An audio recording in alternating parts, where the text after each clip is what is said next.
बिस्मिल्लाहिर्रहमानिर्रहीम। अस्सलाम वालेकुम। मैं मुदस्सिर शाही एडवोकेट और आप देख रहे हैं लीगल इशूज़। आज जो लीगल इशू डिस्कस करेंगे बड़ा कॉमन सा इशू है कि प्रॉपर्टी ख़रीदनी है, हमने कोई प्लॉट ले रहे हैं हम जनाब, तो इस सूरत हाल में हमें रजिस्ट्री करवानी है, उसको अपने नाम पे लगवाना है, लिख पढ़ के बात करना बड़ी अच्छी बात है जी।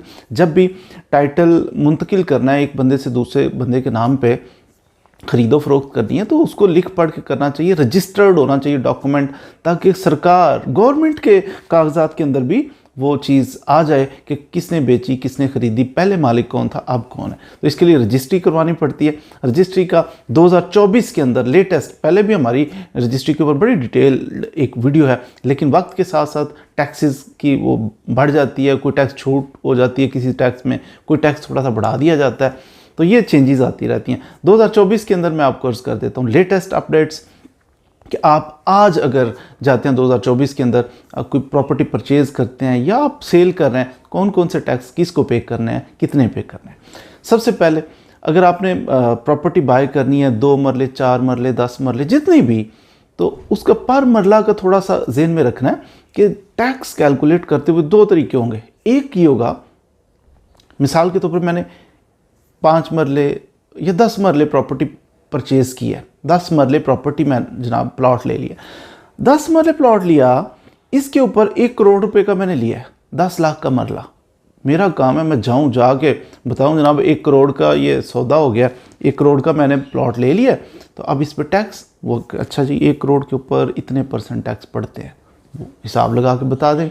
दूसरा तरीका ये है कि एक होता है डीसी रेट। डीसी रेट से मुराद ये है कि सरकार ने कहा कि जब भी आप रजिस्ट्री करवाओगे ना, तो रजिस्ट्री के ऊपर कुछ टैक्स लगेंगे, जो भी आपका सौदा हो जितने, उस पे इतने % आपने टैक्स सरकार को देना है। लोग क्या कहते हैं, उनका दिल ही नहीं करता टैक्स देने को। वो कहते हैं अच्छा जी 1 करोड़ की प्रॉपर्टी, वो कहते हैं हमने तो जनाब 3 लाख में खरीदी है, 3 लाख में बेची है, ताकि टैक्स से बचा जा सके। फिर गवर्नमेंट कहती है कि ये तो चूना लगा रहे हैं। गवर्नमेंट ने फिर फिक्स कर दिया मुख्तलिफ इलाकों का जायज़ा लेके कि वहाँ प्रॉपर्टी का अप्रॉक्सीमेट अंदाज़न रेट क्या होगा, तो गवर्नमेंट ने एक रेट फिक्स किया कि कम अज़ कम इस रेट से नीचे नहीं भाई इधर प्रॉपर्टी बिकती, उसको कहते हैं डीसी रेट। गवर्नमेंट ने डीसी रेट फिक्स कर दिए। तो आप फिर 1 करोड़ की प्रॉपर्टी खरीदिए, 1 करोड़ पे आपने टैक्स नहीं देना, बल्कि आपने डीसी रेट के ऊपर, ये मैं मशवरा नहीं दे रहा कि आप, आसान तरीका, बेहतर तरीका ये 1 करोड़ की प्रॉपर्टी लिए 1 करोड़ के ऊपर आप टैक्स दें, लेकिन जो ट्रेंड जो मुआशरे के अंदर चल रहा है वो ये है कि डीसी रेट मिनिमम, गवर्नमेंट कहती है कि मिनिमम इस रेट पे, मिसाल के तौर पे 10 लाख का मैंने मरला खरीदा, 1 करोड़ की 10 मरले खरीदिए, तो 1 करोड़ पे टैक्स देने की बजाय मैं देखता हूँ डीसी रेट क्या है। डीसी रेट उस इलाके का 1 लाख रुपया मरला सरकार ने फिक्स किया हुआ है, 1 लाख से कम नहीं भाई हम टैक्स लेंगे, 1 लाख पर मरला, इस हिसाब से कैलकुलेट करें। अब आपका फिर उस 10 लाख, 1 करोड़ की बजाय 10 लाख वैल्यू बन रही, 10 लाख पे जितने % भी टैक्स आपका बनता है आपको वो पे करना है, तो डीसी रेट पे टैक्स पे किया जाता है।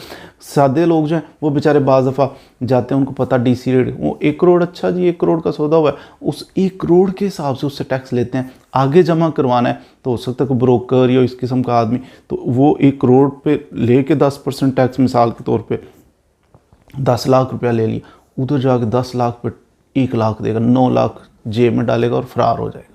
तो थोड़ा सा आपको आइडिया होना चाहिए। डीसी रेट की समझ लग गई होगी। अब टैक्स, कौन कौन सा टैक्स कितना कितना पे करना है, सबसे पहले बात करें हम, तो एक होती है स्टैंप ड्यूटी। स्टैंप ड्यूटी जो है ये टैक्स पे करना है। अगर आप शहर के अंदर हैं, प्रॉपर्टी अपने प्लॉट वगैरह शहर से लिया, 1% आपको स्टैंप, मिसाल को 1 करोड़ का था तो 1% कितना हुआ, 1 लाख, 1 लाख रुपये आपको देनी है। ये टैक्स है, स्टैंप ड्यूटी इसको कहते हैं। अगर आप शहरी इलाके में तो आपने 1% स्टैंप ड्यूटी पे करनी है। अगर आप देहाती इलाके में, गांव देहात वगैरह में, तो फिर आपको 3% स्टैंप ड्यूटी पे करनी है। पहला टैक्स पे हो गया।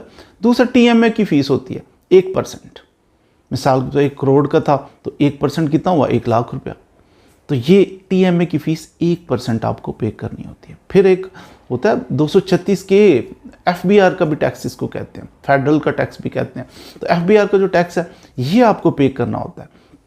मिसाल के तौर पे आप अगर फाइलर हैं तो आपको 3% ये पे करना होता है। 1 करोड़ पे कितना बना, 3%, ये 1 करोड़ पे बन गया, 3 लाख रुपया बन गया, ये आपको पे करना है।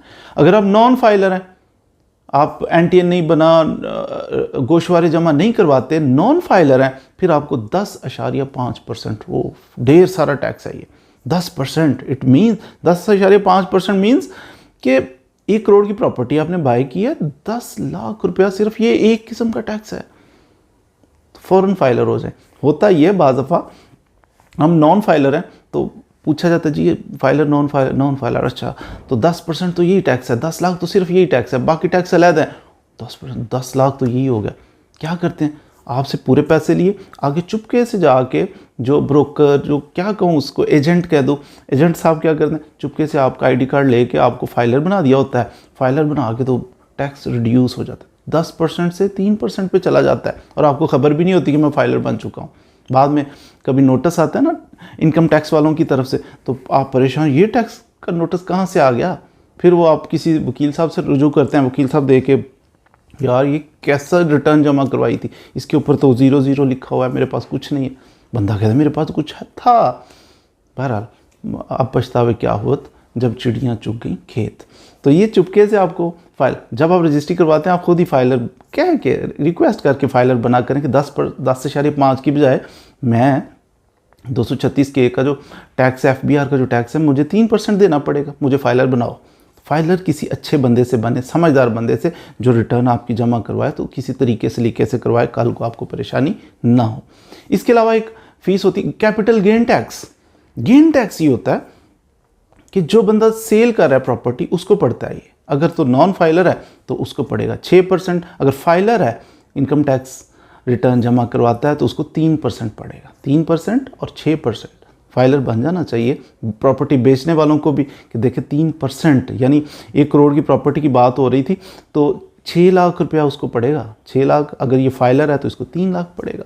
तो ये भी एक टैक्स होता है। इसके अलावा इंतकाल फ़ीस होती है 500 रुपया, वो भी पे करते हैं। बाद दफ़ा रजिस्ट्रेशन फ़ीस है 500, अगर 5 लाख तक प्रॉपर्टी हो तो 500 रुपया, 5 लाख से ऊपर हो तो 1000 रुपया रजिस्ट्रेशन फ़ीस। ये नॉमिनल सी है, इंतकाल फ़ीस 500, रजिस्ट्रेशन फ़ीस 1000।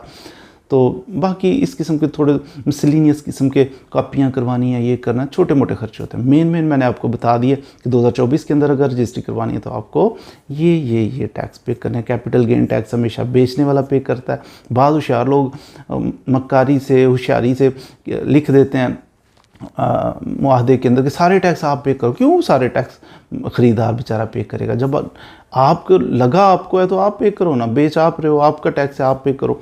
बहरहाल कैपिटल गेन टैक्स भी आपने समझ लिया, 236K का टैक्स भी आपने समझ लिया, फिर आपने TMA फ़ीस भी समझ ली, फिर आपने स्टैम्प ड्यूटी भी समझ ली। यही तो इस किस्म की कुछ फ़ीसें होती हैं जो आप समझ के, सुन के, कैलकुलेट करके चलेंगे तो इंशाल्लाह आपके लिए आसानी होंगी। अल्लाह ताला आपके लिए भी आसानियाँ पैदा फरमाए, मेरे लिए भी आसानियाँ पैदा फरमाए। बाद लोग नाराज़ हो जाते हैं कि आप तो सारा कुछ ही पहले बता देते हैं। देखिए, राज़िक अल्लाह की ज़ात है, रिस्क अल्लाह ने देना है, जो हमारे मुक़द्दर में वो हमें मिल के रहेगा। तो चीटिंग नहीं कभी करनी चाहिए, तो स्ट्रेट फॉरवर्ड, साफ़ सुथरा बताना चाहिए, जो एक्चुअल चीज़ हो वही हम बताने की कोशिश करते हैं। कोशिश कीजिए, प्रॉपर्टी ख़रीदनी है, बेचनी है, ऐसा कुछ मामला ना, तो हमारे चैनल के ऊपर प्लेलिस्ट बनी है प्रॉपर्टी रिलेटेड वीडियोज़, उसको ज़रूर देखिएगा। मज़ीद वीडियोज़ के लिए हमारे साथ रहिए। Thank you very much.